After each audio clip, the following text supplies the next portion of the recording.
نشرب ميه مجاري، ومع ذلك جم من قبل رمضان باسبوع والميه قطعه ما بتجيلناش نهائي. نفضل طول الليل صاحيين والصبح من الفجر ننزل نملى من بره، والمجاري بتضرب في البيوت. كل اسبوع بنشيل عفش بيتنا نطلعه بره. صرفوا اذا كان احنا مالناش حق في البلد دي نشرب ميه نظيفه، يبقى كده مش هينفع، يبقى عيشتنا فيها حرام. ويا ريت كلامي ده يوصل للرئيس محمد مرسي. احنا مش خايفين. قولوا له انت راجل بتخاف، احنا عندنا مرات الاخ ده بنموت. بقى لها اسبوع محجوزه في الحميات بسبب الميه والمجاري. والله بقى لها اسبوع محجوزه من اول رمضان، لسه طالع امبارح بسبب التلوث الميه والمجاري. يعني يرضي ربنا فينا وفي عيالنا الجماعه اللي احنا فيهم دول. يا صوتنا يوصل. واللمه اللي بتجيلها في بدري بتجيلها ميه مجاري، ميه وحشه. كمان ماشيين بالقانون بتاعنا. احنا زهقنا من الميه من الساعه 7 الصبح ومش لاقيين بتموت من ميه المجاري. تعالى عندنا بنت جالها فشل كلوي بسبب ميه المجاري، وعندها حمى التيفود هي دخنه بيها عشان سبب ميه المجاري. الميه مش شاربين المر عشان الميه ما بنشوفهاش.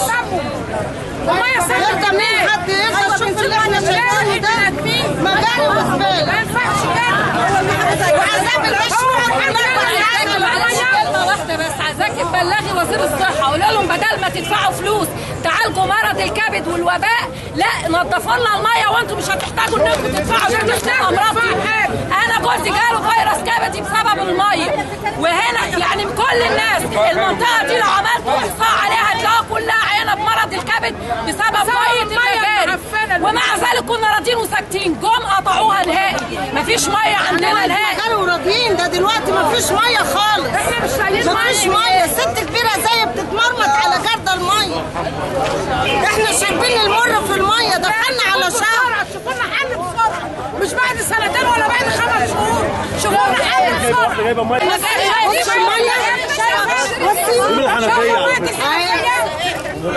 اللي بنشربها عامله ازاي؟ صورت الميه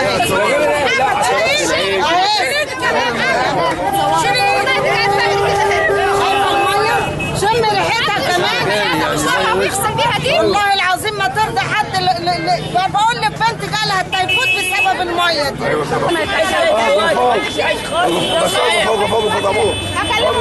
المنظر اللي ما كانش يخش العيش فيه ده فايز، ده كده ده مش ساعه كمان وتلاقي دي كلها ميه مجاري. كناش نفتح العين دي ما تطلعش الا ما تمشيش في الشارع. والله مش هيفتح العين دي ما تطلعش. النور بيبقى شغال على كوبري راس النيل في عز الظهر وبيتقطع عندنا هنا. ميه المجاري بتطلع لحد هنا، ما كناش نفتح البلاعه. عايز اوري العيش، عايز اوري العيش. كل يوم الميه بتقطع الساعه 1 كل يوم لحد ما تيجي 1 بالليل. هو قد ايه بتوزعش غير ربع بس، الباقي كله بره. مين هؤلاء قاعدين بالدعاء؟ رفعت ليه على طابور العيش؟ ليش كله قاعد مين؟ عايز اوري العيش. ليش تمام التمام. احنا كده كويس قوي. انا عندي رغيف عيش فوق في صرصار هجيبهولك. انا عندي رغيف عيش فوق في بيتي في صرصار هجيبهولك. انا ببعت البيت ده ليه على النت وعامل مشاكل واللي مش لاقي مسؤول يرد عليا. هجيبهولك لو عايزاني اطلع هجيبهولك. هجيبهولك ثانيه كده. دي حاجه احنا رضينا بيها على كده، لكن لما يبقى في كده كمان هو ده اللي ما يرضيش ربنا بقى. ايه دي حشره. هو ده بقى اللي ما يرضيش ربنا. احنا رضينا بيه على الشكل ده وعلى وزنه اللي اقل من وزنه الطبيعي ورضينا، لكن يبقى في حشره كده هو ده اللي ما يرضيش ربنا. اخر الزمن هناكل حشرات. هو ده المشكله اللي احنا بندور عليها. مش ده بس. مش ده كله. المفروض ينزل فيه. ده بتاع النهايه. خلي بالك يعني. المفروض ينزل فيه. اهم حاجه دي. يعني دلوقتي مثلا الرغيف ده اصفر. المفروض يبقى ابيض. يبقى احسن.